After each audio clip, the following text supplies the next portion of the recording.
Welcome to this week's edition of Sideline View. Jeremy, looks like the weather, it's almost winter. We had a little snow today, so... we are in the hockey house, and it looks like hockey weather outside, so exactly. All's well. Harmony in the world. It is warm in here. That's a good thing. So it's like the hockey warming house, yes. actually. So anyway, we got a big weekend coming up here in Brainerd sports. I'll touch on a couple of them.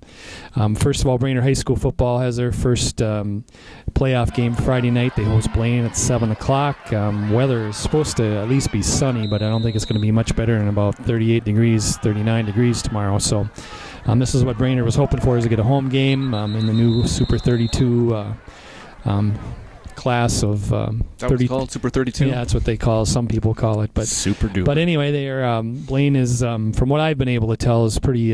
Seems like they throw the ball more than they're running. Although they do have two running backs that have over 500 apiece, so it seems like they kind of split it there. But their quarterback Alex Copa has thrown for over 1,300 yards this year. So I would expect that they're going to put the ball in the air as much as possible. Field conditions obviously are going to be a factor, I would think. And then Brainerd.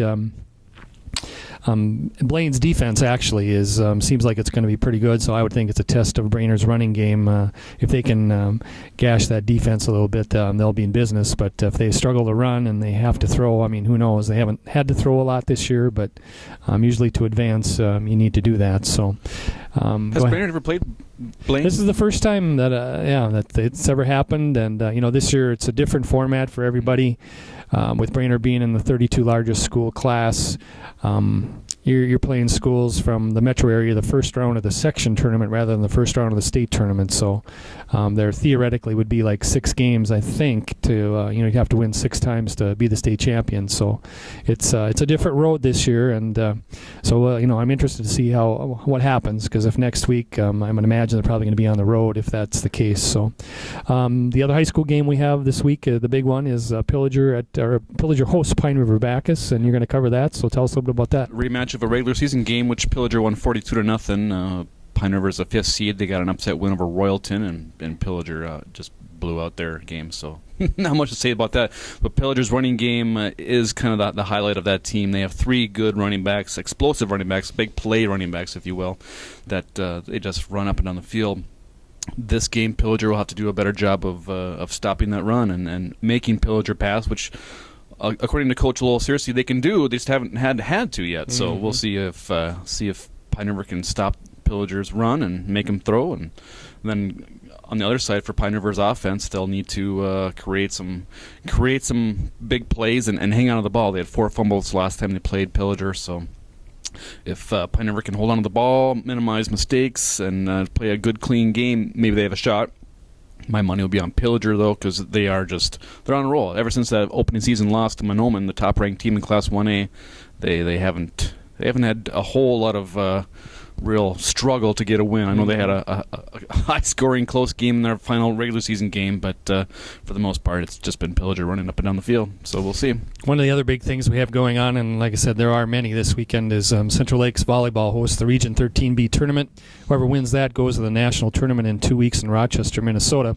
CLC hosts Mesabi 6 p.m. Friday, and then I think it's Northland and Itasca, I want to say, in the second game tomorrow at 8. But CLC had swept Mesabi had defeated them rather twice during the regular season. But obviously, like Coach Jane Peterson says, nothing's a given. You never know what's going to happen. And she said they did have to struggle to beat Mesabi.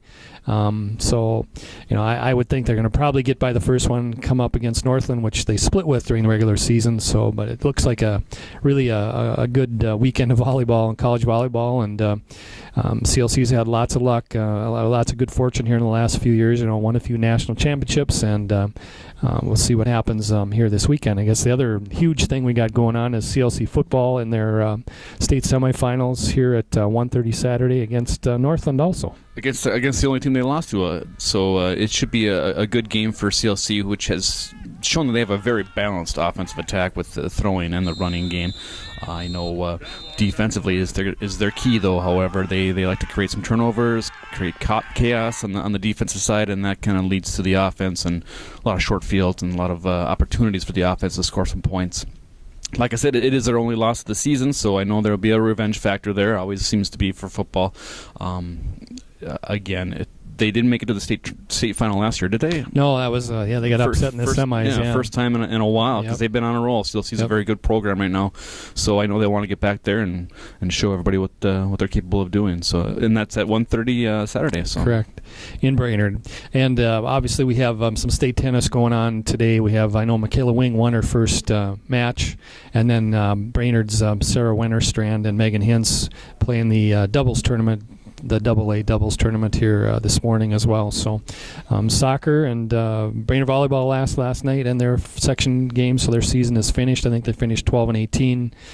They were a 5 seed. Moorhead was a 4. They played at Moorhead and got swept last night. So that season is over. So some of the fall things are wrapping up, and we've already got dance team started their practice Monday. Yep. Girls hockey starts their practice on Monday. So we've got the overlap, as is the case every year. No break. The overlap going on betwone fall and winter. Good job security, but it'd be nice to have at least a week break. That's nice. Yeah, it'd be nice to have a day off once in a while.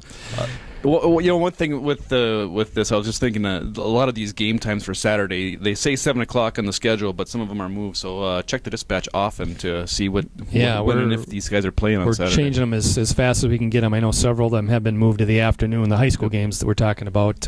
So keep looking at the dispatch. Hopefully we'll have all those game times updated and available for you as soon as we can. So, anything else? I'm good. All right. Thanks. We'll hope to see you next week.